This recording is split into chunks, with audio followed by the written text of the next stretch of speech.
बोली श्री प्राणनाथ प्यारे की जय। सतगुरु महाराज की जय। सतगुरु श्री रामचंद्र महाराज जी आपकी सदा सदा ही जय। बंदो सतगुरु चरण करो सुप्रीम करना। अशुभ धनिषी देव चंद्र जी ना।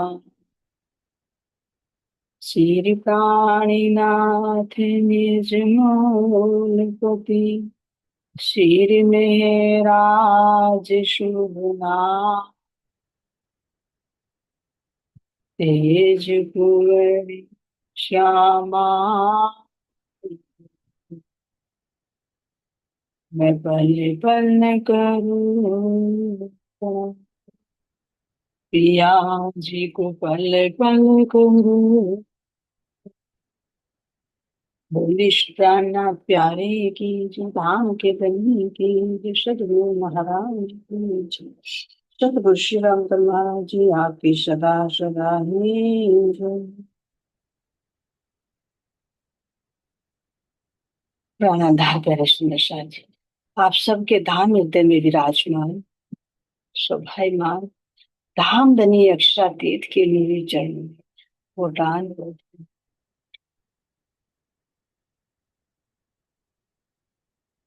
शाह जी अपने हमको एक आलोचित करते हुए सतगुरु महाराज जी का ध्यान करते हुए अपने चंपक भाई जी के चरणों में प्रणाम करते हुए अब हम सभी अपने जुट की सिरदार सिरमौर सखी श्री रतन बाई जी के चरणों में प्रणाम करके हम सभी अपने जागने के मूल में धारण इस दिव्य धारा को प्रणाम करते हुए यहाँ की सुंदर इस दिव्यता का अनुभव करते हुए कि साक्षात मेरे धाम की धनी साक्षात पूर्ण ब्रह्म परमात्मा अपने नाम को लेकर जहाँ पर जागने के रास लीला खेल रहे हो और साक्षात विराजमान हो, तो क्या उसकी महिमा का गान किया जा सकता है?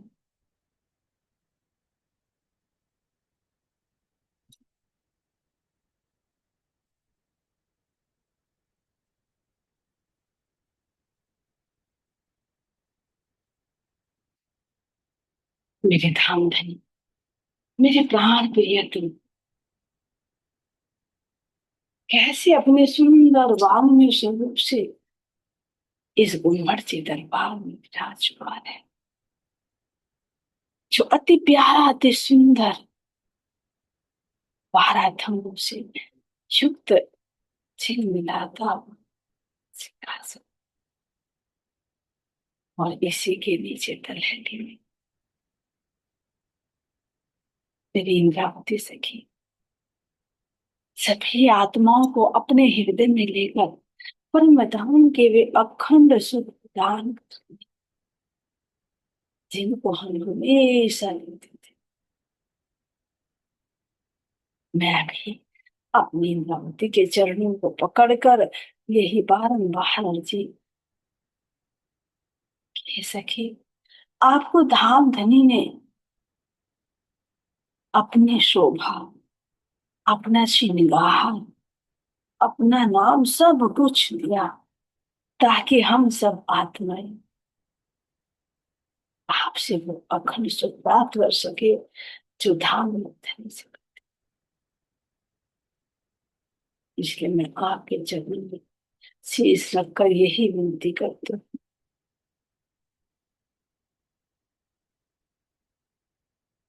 कि मुझे भी अखंड सुख प्रदान कीजिए। मेरे ऊपर पड़े हुए इस फरामोशी के आवरण को और जो ये ऐसा अनमोल समय जिसमें हम अपने धाम के उन अखंड सुखों का रसवादन कर सकते हैं जिनका स्वाद हम अपने तुम धाम में नहीं जानते।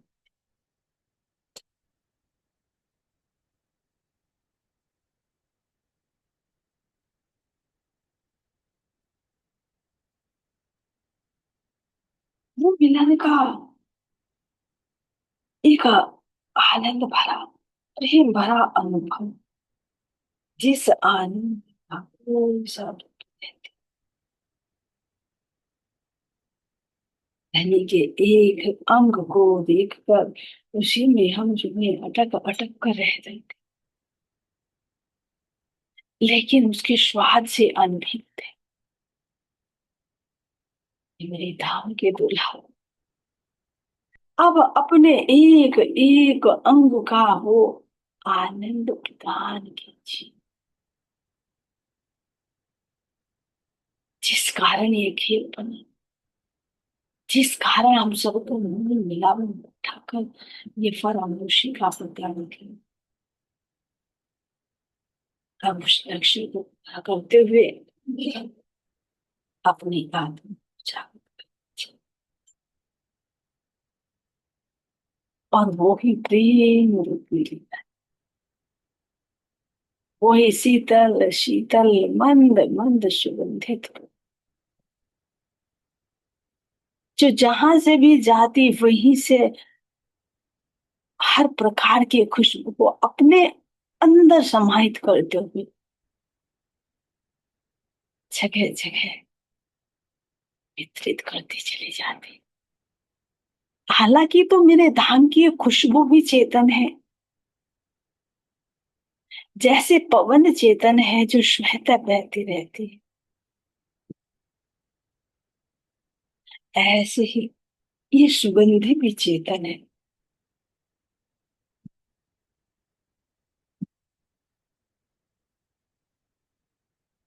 इसकी सेवा है कि मैं हर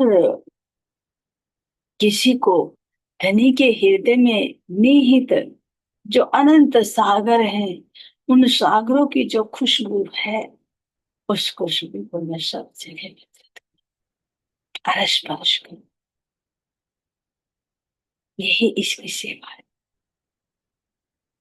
हर एक वस्तु चाहे जड़ हो चेतन हो बड़ी हो छोटी हो, हर कोई सेवा के लिए नारायण है, सेवा में तत्पर।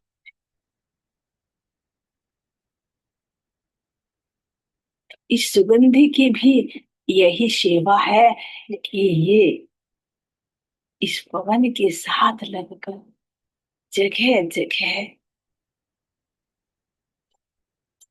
आनंद ही आनंद बरसाते रहे।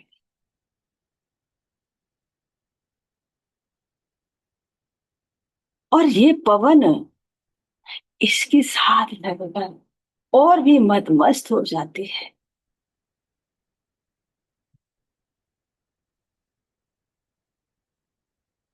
ये जब जमुना जी पर जाती तो जमुना जी की उठने वाली लहरों को स्पर्श करती, तो उन लहरों में और ज्यादा आनंद का उल्लास बढ़ जाता, जिससे और ऊंची ऊंची तरंगे।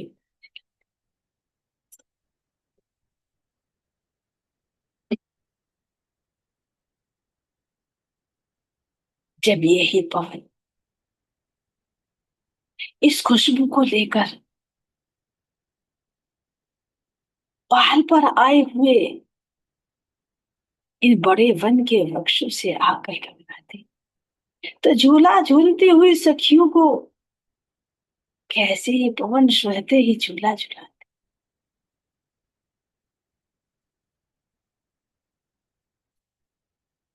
और साथ में हर प्रकार की सुगंधि भी देती। ये नहीं कि जहां पर है जैसी खुशबू है वैसी नहीं है, हर तरह की खुशबू, आनंद की खुशबू, एक दिली की खुशबू, शीतलता की खुशबू, शांति की खुशबू, सौंदर्य की खुशबू।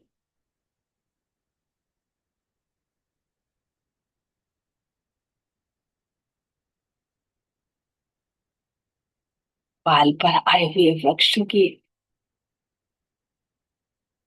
पत्तों को भी, डालियों को भी ये पवन कैसे हिला हिला कर नृत्य कराते, छेड़खानी करती, अटखेलियां करती, क्योंकि ये किसी को भी शांति से नहीं बैठने देती, क्योंकि इस आनंद में भी शांति है।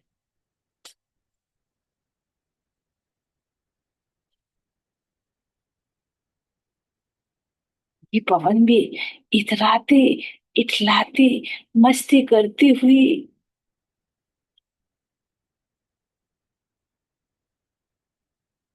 कभी कभी तो ये इतनी तेज बहती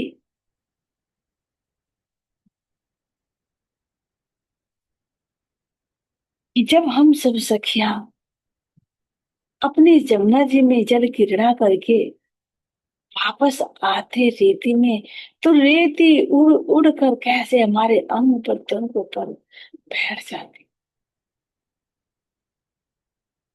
ये किसकी मस्ती है?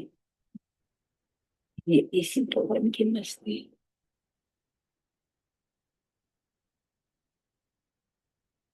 कभी जल को उछाल देते, तो कभी रेत को उछाल देती, कभी पत्तों को वृक्षों से ले लेकर हम सखियों के ऊपर डालते, तो कभी इन पर लगे हुए फलों को ही हमारे ऊपर डाल देते।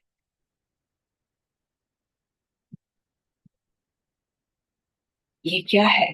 धनी के कृपया रूपी पवन है, तो ये चेतन क्यों नहीं?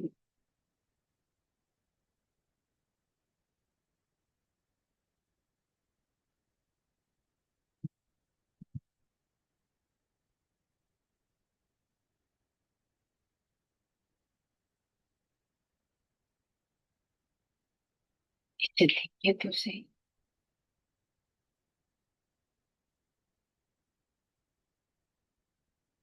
एक बाल पर आए हुए वृक्षों, इन पर कैसे पंखते वर, एक भी डाली ना तो ऊंची ना नीची, ना आगे ना पीछे, और इन पर लगे हुए फलों के गुच्छे भी कैसे समान आकृति को लिए हुए, कैसे मंद मस्त होकर नीचे जल के शीतल शीतल लहरों का स्पर्श करते हुए कैसे मस्ती में छू।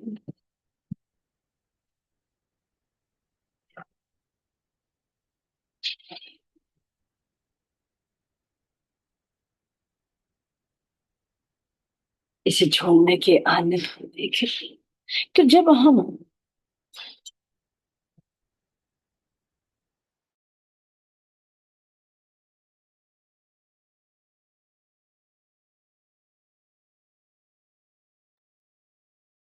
इन्हीं वृक्षों की चांदनी पर चढ़कर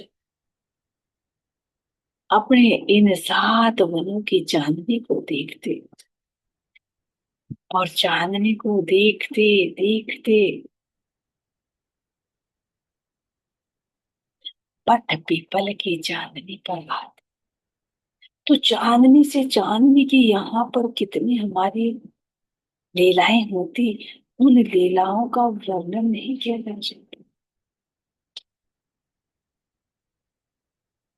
इस चांदनी पर कुछ अलग ही प्रकार का आनंद है।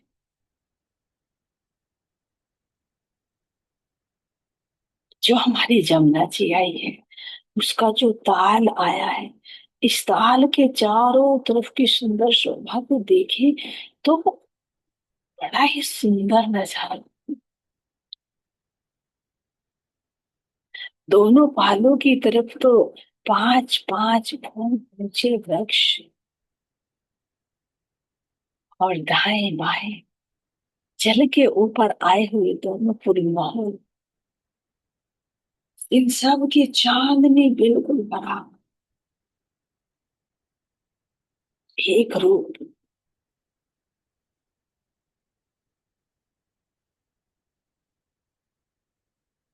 इस लीला को महसूस कीजिए। इन चांदनी पर ही हम दौड़ने की रामत करते हैं ना, और दौड़ते दौड़ते यदि हम नील पुल से चले, ऐसे ही घूमकर पूरे अक्षरधाम की तरफ भी, बट पुल पर भी होते हुए, अपने रंग महल की तरफ भी होते हुए, वही बेल खेलता रहे।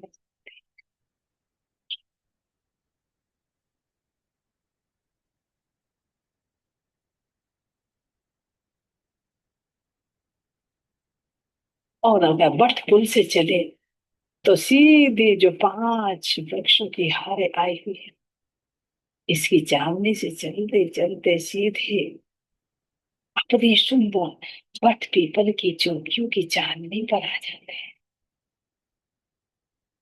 ये मेरे बट पीपल की चौकी,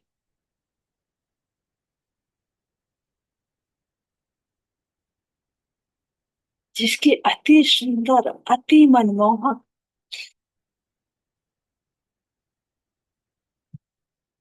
अति प्यारी, एक एक अंग से नूर भरी ये सुंदर शोभा होती, जिसके 4 भुज और 5वीं चांदनी कितनी सुंदर।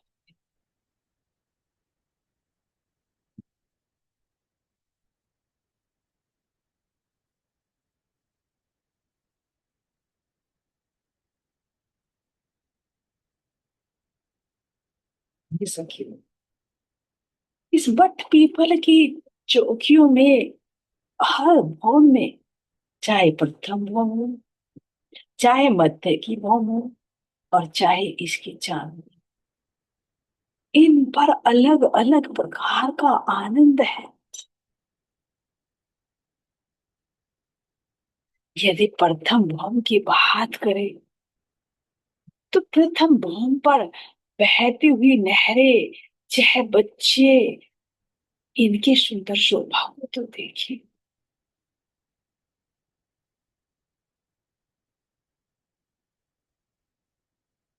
ये अद्भुत शोभा, यदि एक चीज को देखते लगे तो इस शोभा का वर्णन नहीं हो सकता। कितनी अथाई शोभा इसकी है, जरा देखो तो सही। ये मेरे सखी, अपने इन वनों की सुंदर शोभा को देखो, नीचे बहती हुई सुंदर, अति प्यारी इन नहरों को देखो,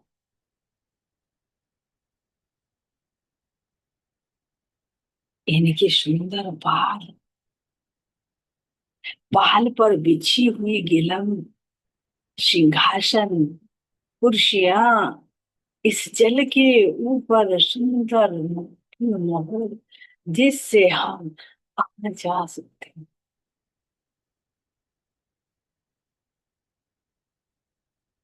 एक चौक के चारों तरफ ये सुंदर नहर कितनी प्यारी लग रही है।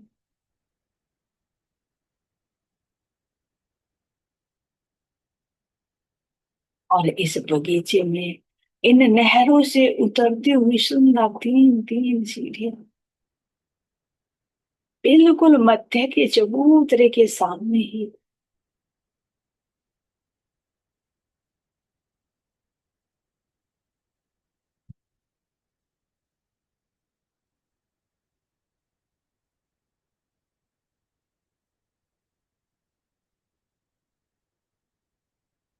ये सखी, जरा अपने इन वृक्षों के तनों को तो देखो, और जिस पर ये तने शोभायमान है, इस सुंदर चबूतरे की शोभा, इससे उतरते उतरते 3 सीढ़ियों की शोभा।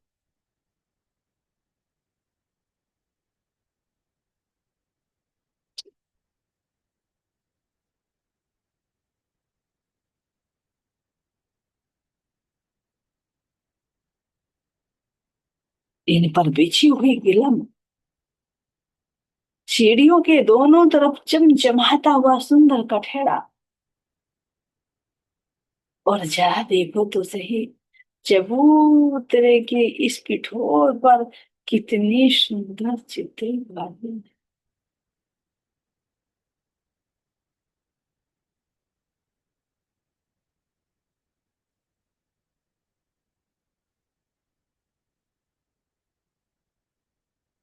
चबूतरों पर भी चारों तरफ लगे हुआ कठेरा, और कठेरे के मध्य में सुंदर गलीचा जिस पर बैठ कर हम सब सके आनंद भरी बड़ी मीठी मीठी बातें।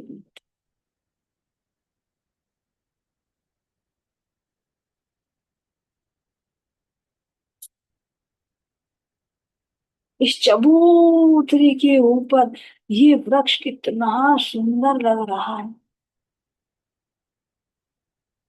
इतना फूल पत्तियों से चित्रित है कि देखने से लगता है ही नहीं कि ये वृक्ष है, क्योंकि ये जो चित्रकारियां हैं, ये जो बेल बूटियां हैं, ये सब इस वृक्ष का श्रृंगार है।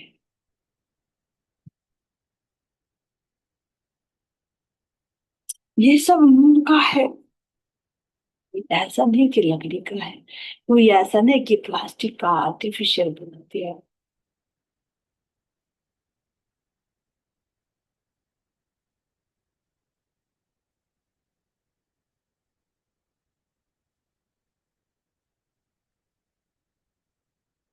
और सुंदर अति प्यारी इन वृक्षों से जाती हुई सीढ़ियां कैसे हम आत्माओं का आह्वान कर रही हैं।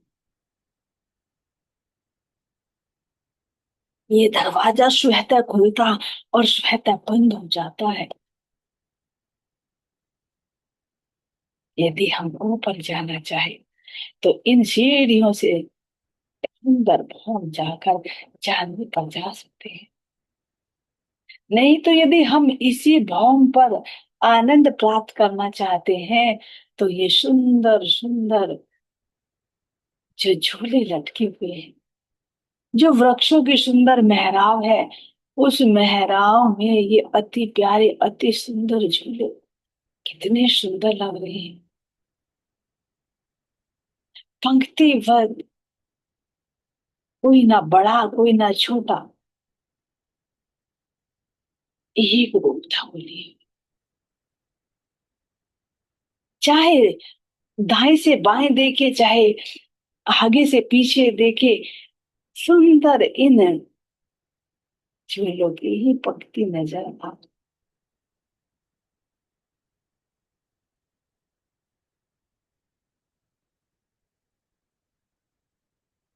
और ये झूले इन वृक्षों के सुंदर मेहराव में लटकते हुए कितने प्यारे लग रहे हैं।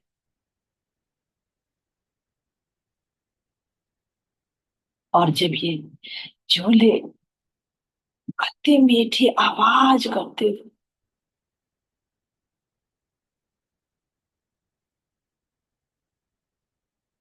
एक साथ चलायमान होते हैं तो इनकी शोभा का वर्णन शब्द में नहीं किया जा सकता। नीचे बहती हुई शीतल शीतल जलधारा और कोनों पर आए हुए छह बच्चे, और छह बच्चों से छिटकता हुआ जल की शीतल शीतल बूंदे कितनी प्यारी लग। इस शोभा का वर्णन शब्दों से परे।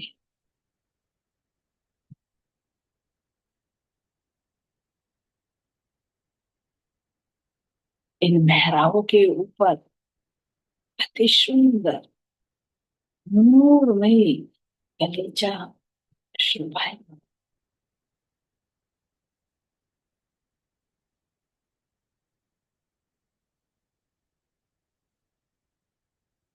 इस प्रथम भूमि पर हम इन बगीचों में, इन चबूतरों पर, इन वृक्षों पर या अपनी जल की नहरों पर या जल के साथ भांति भांति की क्रियाएं कर सकते।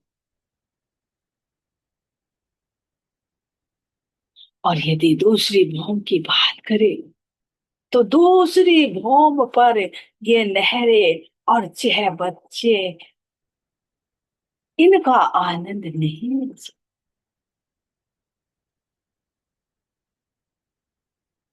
दूसरी भूमिका पर सुंदर इन वृक्षों की चांदनी जो अति प्यारी अति सुंदर, मानो पूरा ही हरा हरा गलीचा बिछा दिया है, जिस गलीचे पर हम सब आत्माएं, कोई दौड़कर, कोई बैठकर, कोई नृत्य करके भांति भांति का आनंद प्राप्त। जिस आनंद का वर्णन सुनकर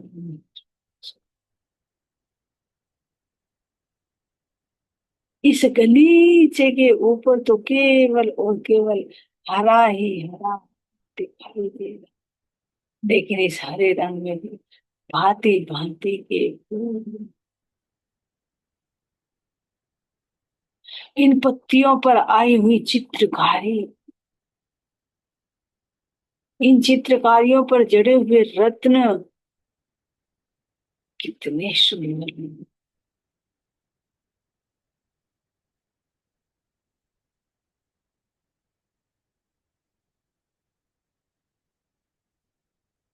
और यदि इन पर आनंद की क्रीड़ा करके अपनी चांदनी पर जाना चाहे, तो इन्हीं वृक्षों के तनों में आए हुए शीत,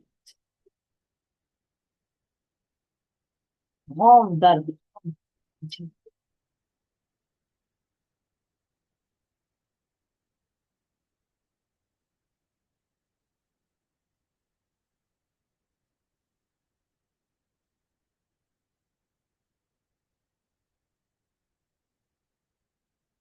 इस चांदनी का सुख इतना अपार है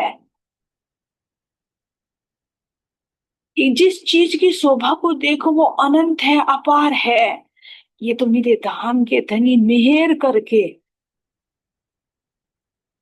इससे हमारी दृष्टि को हटाकर दूसरे की तरफ आनंद देने के लिए हमारी दृष्टि को उधर जोड़ते हैं। नहीं तो इसका आनंद इतना है कि कोई पारा पार नहीं।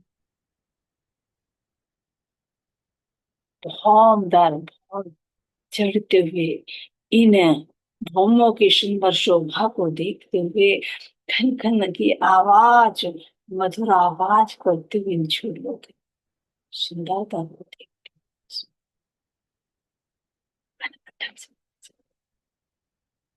लेकिन नहीं, मेरे धाम के धनी की इच्छा होती है कि भी और चलना है, और चलना है। तो कहाँ चांदनी पर आ जाते हैं, और सुंदर चांदनी की शोभा को देखूं तो देखते ही तो दिल इतना भाग भाग हो गया कि बस समझ में नहीं आ रहा है कि मैं इसकी चांदनी को देखूं या इससे लगते हुए आई सुंदर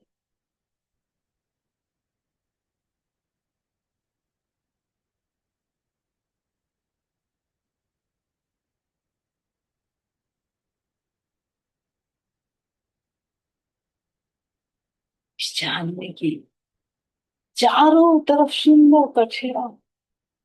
और यदि मैं इससे शोभा को देखूं,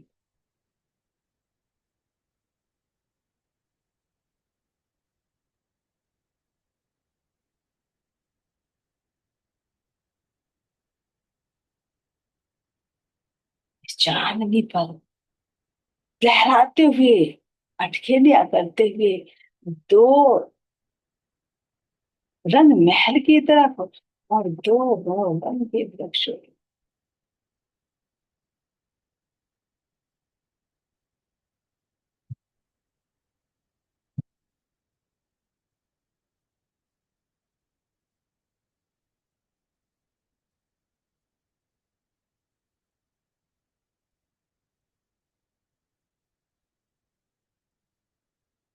इस चांदनी पर हम भांति भांति की लीलाएं करके कैसे आनंदित होते हैं, इसका वर्णन शब्दों में नहीं किया जा सकता।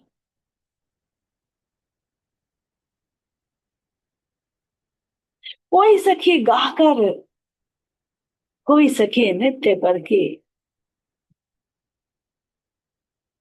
कोई सखी उड़ते हुए सुखवालों को देखकर, आकाश की तरफ देखकर कितनी आनंदित होती।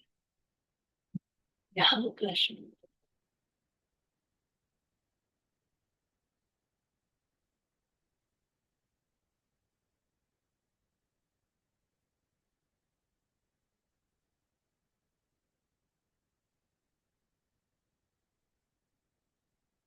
इन झूलों की सुंदर शोभा, इन चह बच्चों की सुंदर शोभा को देखते हुए कभी यहाँ पशु पक्षियों के संग नृत्य की लीला, कभी आरोगने की लीला, कभी आकाश में उड़ान भरने की लीला।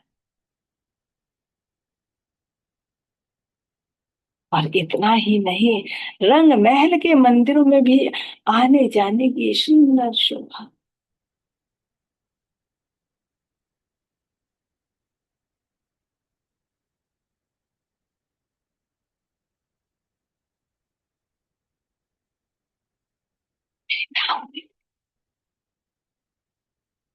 में कितना आनंद यहाँ देते हैं, इस आनंद का कोई पार।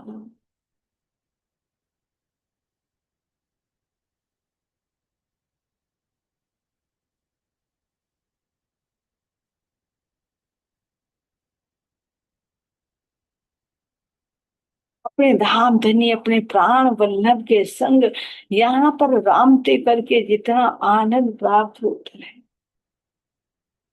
उस आनंद में ही हम सब लोग रहना चाहिए। हमको दूल्हा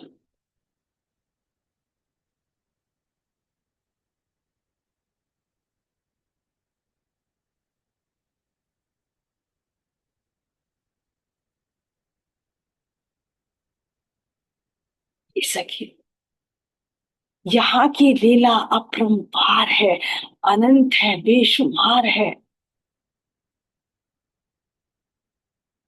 और जब यहाँ पर अति सुहाना मौसम होता है, जब मेरे धनी के दिल में वो आनंद की इतनी लहरें उठती हैं, तो वो ही लहरें, वही प्रेम की बरसात सुंदर अति प्यारे बादल के रूप में आ जाती। धनी के जोश की बिजली कड़कड़ाती है, धनी के अंदर के गुण रूपी पक्षी कैसे भी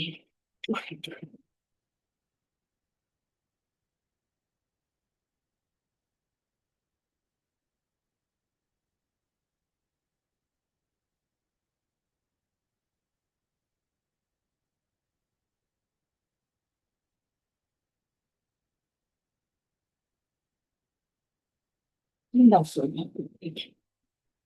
एक एक रूप के, और रूह ही नहीं, हर एक जल के जीवों के अंदर भी, ल- नृत्य करते इन फव्वारों के अंदर भी, और चांदनी पर आए हुए इन वृक्षों की एक एक व्यक्ति के अंदर वो आनंद की वस्तु, वो खुमारी ऐसे छा जाती है कि जिसका वर्णन।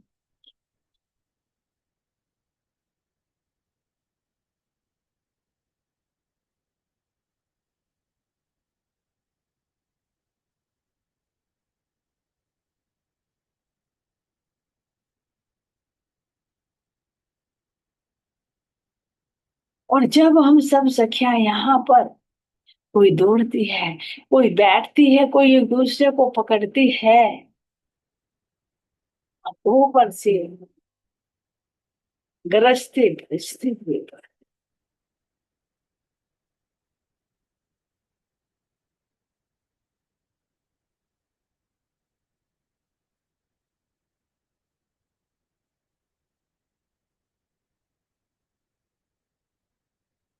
इस लीला का कोई पारावार नहीं, ऊपर से एक एक बढ़ते हुए।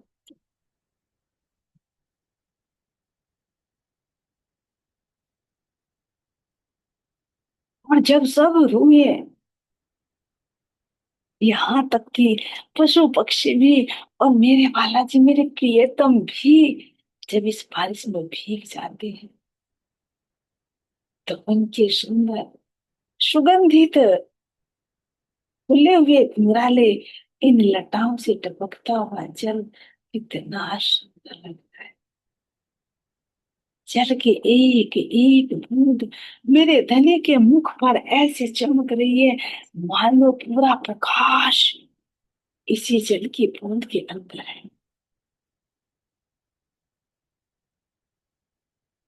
मेरे धाम थे, मेरे प्राण प्रियतम के नख से सिख तक प्रेम रस में भीगे हुए इस शोभा को दिल करता है कि बस देखते ही रह जाए।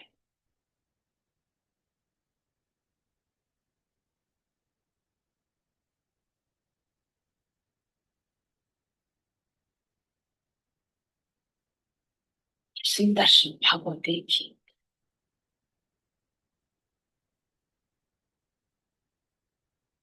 मेरे प्राणों के नाथ, मेरे प्राणों के प्रियतम,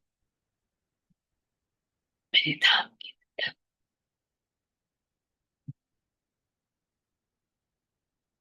हम अंगनाओं को कैसे इस भीगे हुई बारिश में,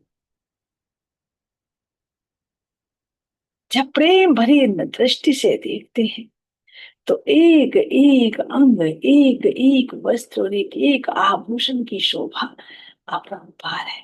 क्योंकि ये यहाँ का जल नहीं, ये मेरे धनी के हृदय के अंदर जो रस, प्रेम रूपी रस जो हिलोरे लेता है, वही बारिश के रूप में बाहर बरस कर हम आत्मा करते हैं।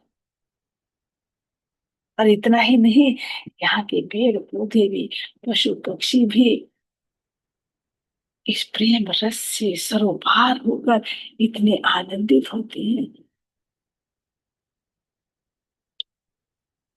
जिसका वर्णन शब्दों में नहीं किया जा सकता।